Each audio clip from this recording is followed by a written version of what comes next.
On devait présenter un spectacle à l'auteur de Ganda. On a travaillé aussi avec un circassien et une circassienne.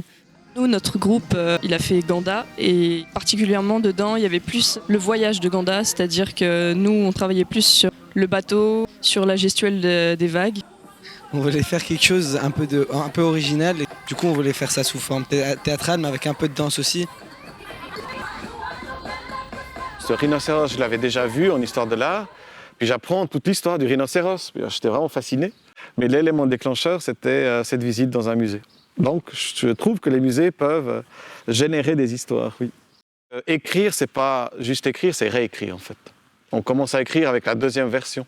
Quand on accepte certains retours, on nous a fait des retours, puis on se rend compte de qu'est-ce qui marche ou pas dans le texte, puis on essaie d'avancer ensuite. Le sentiment de rencontrer un auteur, en fait, c'est bien parce que c'est un petit peu un privilège. On fait ça quand on est au lycée. Après, plus tard, on n'a pas vraiment le privilège de rencontrer quelqu'un comme ça. Et c'est bien de pouvoir discuter de ce que pense l'auteur et pourquoi il a écrit ce livre. Il nous apprend plein de trucs et même d'autres choses qu'on n'a pas forcément demandé, mais du coup, ça met un peu d'ambiance et c'est pas mal.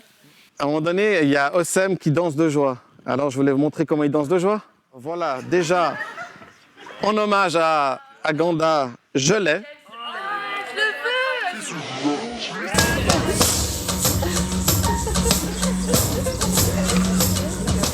J'ai beaucoup aimé être invité dans un gymnase pour parler de mon livre. C'est la première fois que ça m'arrive et c'est vraiment très bien.